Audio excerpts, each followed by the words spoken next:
Hello dear student, welcome to AEC plus powered by advanced engineering classes. दोस्तों, मेरा नाम है अनिल पाटीदार और मैं स्वागत करता हूं आपका पॉलिटी के इस MCQ सेशन में। दोस्तों, जैसा कि आपने लगातार वीडियो देखे हैं और लगातार पॉलिटी के सेशन जरूर अटेंड किए होंगे, तो अब आज हम लोग बात करने वाले हैं उसी पॉलिटी के उन्हीं टॉपिक से कुछ क्वेश्चंस, कैसे क्वेश्चंस बनने चाहिए और कुछ क्वेश्चन जो कि बहुत सारे एग्जामों में पूछे गए हैं, उन क्वेश्चंस को आज हम लोग यहाँ पर डिस्कस करने वाले हैं। सारे के सारे क्वेश्चन जो आपको देखने को मिलेंगे वो उन टॉपिक के हिसाब से देखने को मिलेंगे। तो आज हमारा पहला जो टॉपिक है वो है historical background of the constitution of India. भारतीय संविधान का जो ऐतिहासिक बैकग्राउंड था, ऐतिहासिक पृष्ठभूमि थी, उसमें से कौन कौन से क्वेश्चंस हमें लगते हैं कि बहुत इंपॉर्टेंट है, कहाँ से क्वेश्चंस बन सकते हैं। तो आइए कुछ क्वेश्चंस की यहाँ पर चर्चा करते हैं और क्वेश्चंस को अच्छे से पढ़ना है। किसी भी MCQ को करने से पहले क्या स्ट्रेटेजी होनी चाहिए, ऐसा क्या करें कि गलत ना होने की संभावना हो। तो सबसे अच्छा तरीका होता है कि पहले तो आपका रिवीजन बहुत अच्छा होना चाहिए, उसके बाद आप क्वेश्चन अटेम्प्ट करें। और क्वेश्चन अटेम्प्ट करने के बाद, क्योंकि क्वेश्चन आप MCQ रट नहीं सकते जब तक आपके पास थ्योरेटिकली जब तक नॉलेज नहीं होगा तब तक आप रट नहीं सकते। तो दूसरा है कि सबसे पहले इत्मीनान से, आराम से क्वेश्चन को पढ़े। अगर आपको हिंदी में नहीं समझ में आ रहा है तो आप इंग्लिश में पढ़ सकते हैं, क्योंकि हो सकता है वो जो टर्म आपने याद रखा हुआ है, हो सकता है वो अंग्रेजी में ही हो और हिंदी में उसका ट्रांसलेशन कुछ इस तरीके से किया गया हो कि आपको उसका उत्तर समझ में नहीं आ रहा है, आपको वो मतलब समझ में नहीं आ रहा है। जैसे पहला क्वेश्चन है, फॉर एग्जांपल पहला क्वेश्चन है, who was the first governor general of dominion of India. अब देखो, थोड़ा सा क्वेश्चन बदला था मैंने।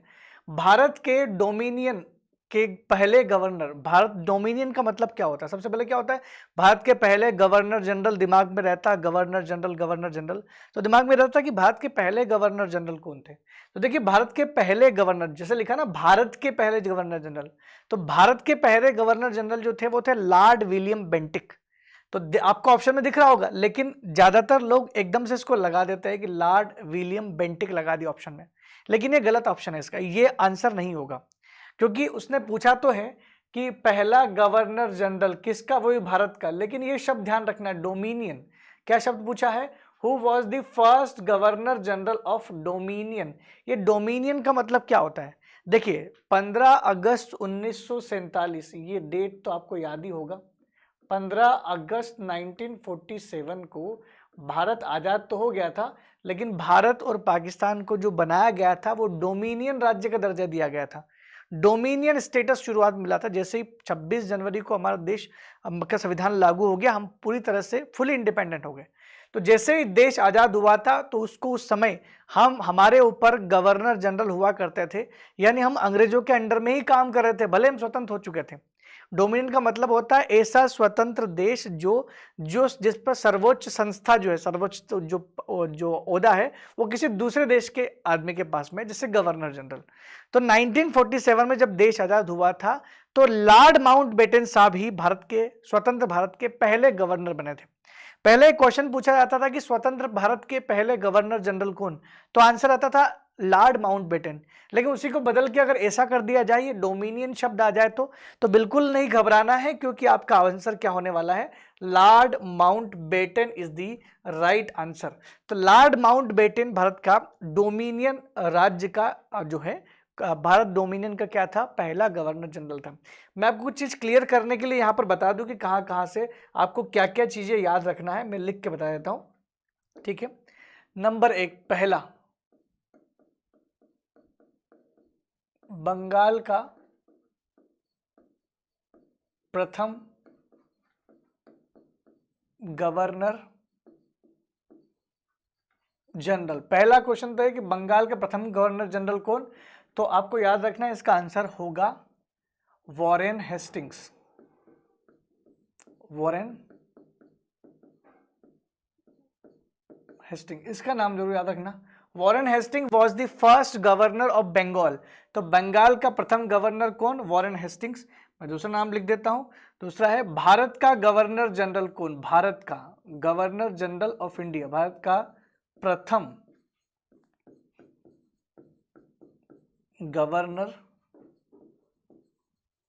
General, first governor general of India पूछा जाए तो आपका आंसर होना चाहिए Lord William, Lord William Bentinck. Lord William Bentinck, ये होना चाहिए।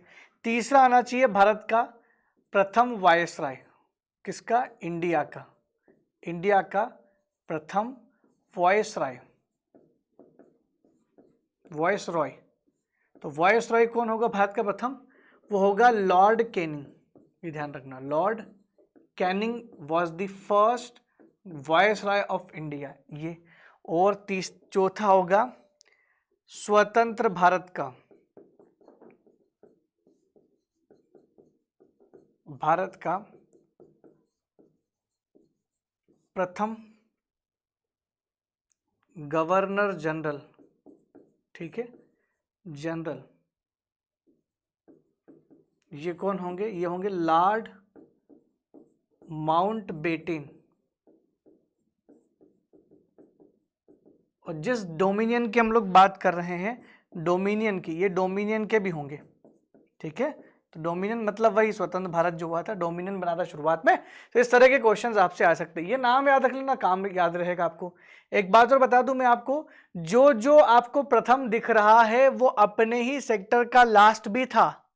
अब आपको समझ में क्या था, क्या बोल दिया मैंने? अगर मैं बोल रहा हूं कि बंगाल का प्रथम गवर्नर जनरल वॉरेन हेस्टिंग है, तो बंगाल का आखिरी गवर्नर, जनरल नहीं, खाली गवर्नर वॉरेन हेस्टिंग ही था। अगर मैं बोलूं कि भारत का प्रथम governor general Lord William Bentinck है, तो यही लॉर्ड विलियम बेंटिक भारत का लास्ट क्या था? Last governor general of Bengal हुआ करता था। जो लॉर्ड कैनिंग की बात कर रहा हूं मैं, जो भारत का पहला वायसराय है, वो लास्ट क्या है? लास्ट गवर्नर जनरल है। आप ऐसा ध्यान रखना, भारत का लास्ट गवर्नर जनरल था और भारत का पहला वायसराय। जो स्वतंत्र भारत का पहला गवर्नर जनरल है, वो भारत का क्या है? लास्ट वायसराय था। ऐसा ये सब कहीं ना कहीं जुड़े हुए हैं, तो इसे भी याद रखोगे तो याद रह जाएगा, ठीक है। पहला क्वेश्चन आपको समझ में आ गया होगा। बात करते हैं दूसरे प्रश्न की। दूसरे प्रश्न को भी दोनों भाषाओं में इत्मीनान से पढ़ ले, उसके बाद इस प्रश्न का उत्तर देंगे। प्रश्न है, the provision for establishment of supreme court of Calcutta was made in which act? Calcutta के सर्वोच्च न्यायालय की स्थापना का प्रावधान किस अधिनियम के अंतर्गत किया गया था? देखिए, आपने दोनों भाषाओं में क्वेश्चंस को पढ़ लिया। अब इसको देख लेते हैं कि भाई कौन सा ऐसा अधिनियम था जिसकी वजह से ये कलकत्ता में सुप्रीम कोर्ट की स्थापना की गई थी। आपके ऑप्शंस इस प्रकार है, जैसे आपका पहला ऑप्शन है, पहला ऑप्शन है रेगुलेटिंग एक्ट 1773, यानी रेगुलेटिंग एक्ट 1773 से हुआ था। या आपका दूसरा ऑप्शन सही है कि इंडियन काउंसिल एक्ट 1861, क्या ये आपका ऑप्शन सही है? भारतीय परिषद 1861, क्या ये सही है? या फिर चार्टर एक्ट 1831, चार्टर एक्ट 1831, या पिट्स इंडिया एक्ट 1784, कौन सा ऑप्शन सही है? तो आपको अगर पता होना ईयर, तभी आप कर पाओगे। तो सुप्रीम कोर्ट भारत में कब बनी थी पहली बार? तो वो बनी थी 1774 में, कलकत्ता में सुप्रीम कोर्ट की स्थापना की गई थी। ध्यान से सुनना इसको, 1774 में कलकत्ता में सुप्रीम कोर्ट का एस्टैब्लिशमेंट किया गया था। और इस समय जो उसके जज बने थे, जो चीफ जस्टिस थे, सर एलिजा इम्पे, क्वेश्चन पूछा गया इसके ऊपर भी, sir Elijah Impey was the first supreme court chief justice of Calcutta, Calcutta India मान लो, क्योंकि उस समय बहुत पुराना समय की बात है, ये 1774 में बनाया गया था। तो इससे पहले कौन सा अधिनियम आया होगा? 1774 से पहले 1773 का अधिनियम आया था, क्योंकि ये तो कोई अधिनियम था ही नहीं, तो ये तो ऑप्शन से बाहर हो गया। बाकी सब उसके बाद वाला अधिनियम है। और 1773 में घोषणा की गई थी, तो 1774 में क्या बना था? आपका सुप्रीम कोर्ट बना था। तो right answer is, your right answer is 1773 का रेगुलेटिंग एक्ट में। याद करना, रेगुलेटिंग एक्ट पहला अधिनियम था।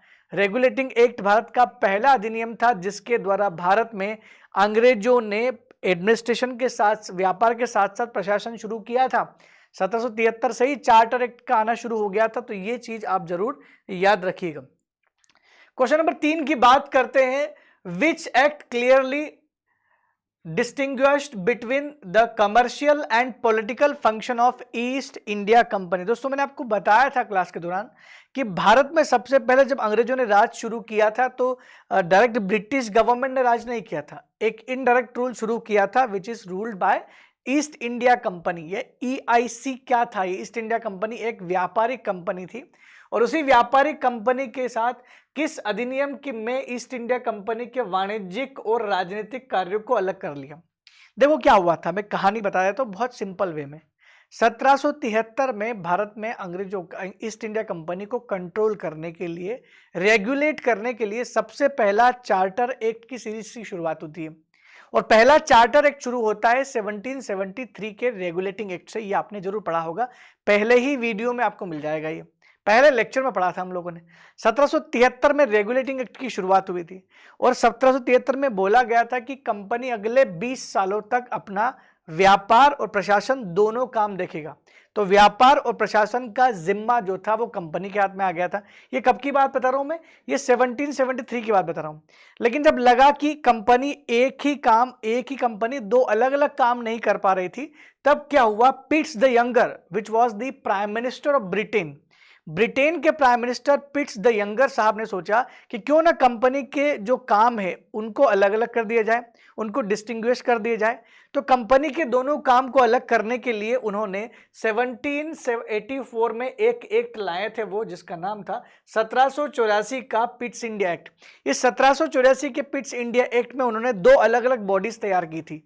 One is for commercial affairs and the second is for political affairs. मतलब राजनीतिक काम के लिए एक अलग बॉडी बनाई गई और व्यापारिक काम के लिए एक अलग बॉडी बनाए, जिसे उन्होंने कहा कि बोर्ड ऑफ डायरेक्टर और board of control, court of director और बोर्ड ऑफ कंट्रोल, ये दो अलग अलग थी।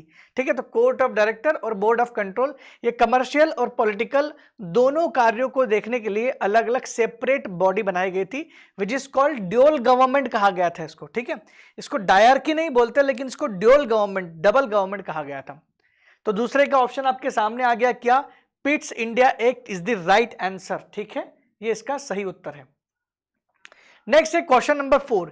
East India company got the exclusive right of trading in India under a charter granted by queen Elizabeth.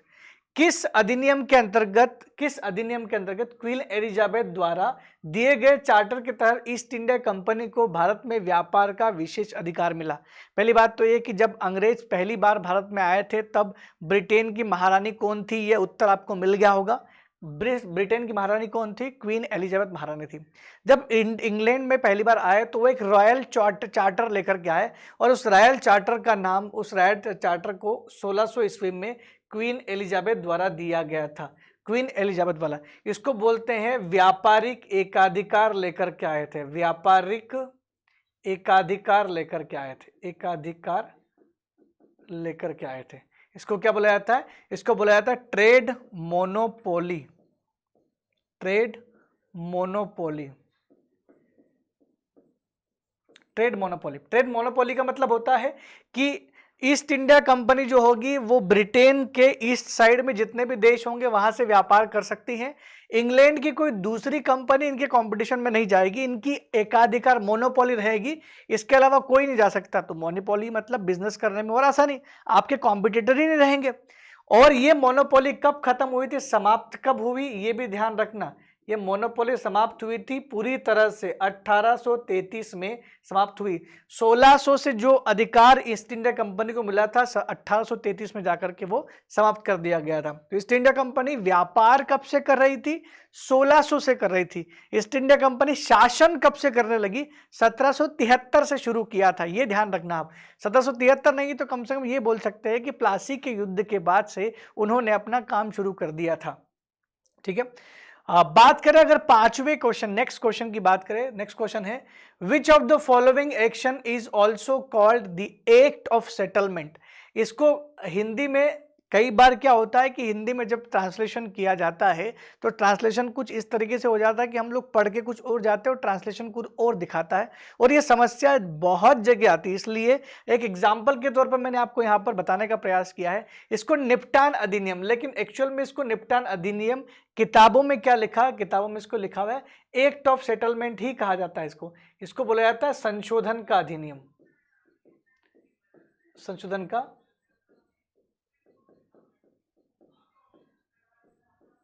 संशोधन का अधिनियम भी कहते थे, निपटान का अधिनियम भी कहते थे, और इसे एक्ट ऑफ सेटलमेंट, कई बार तो हिंदी में एक्ट ऑफ सेटलमेंट देवनागरी में लिखा जाता है, तो आप इसका जरूर ध्यान रखें।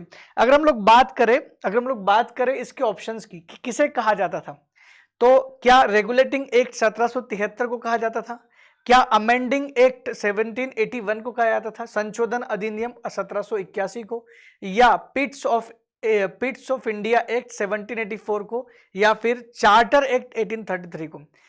देखिए ये एक्ट ऑफ सेटलमेंट जो था इसे कहा जाता था अमेंडिंग एक्ट 1781। जैसे कि मैंने यहाँ पर लिखा, हिंदी में लिख दिया ना, इसलिए शब्द बदला है क्योंकि इस शब्द से तो आप तुरंत पकड़ लोगे, ये लिखा हुआ है संशोधन अधिनियम।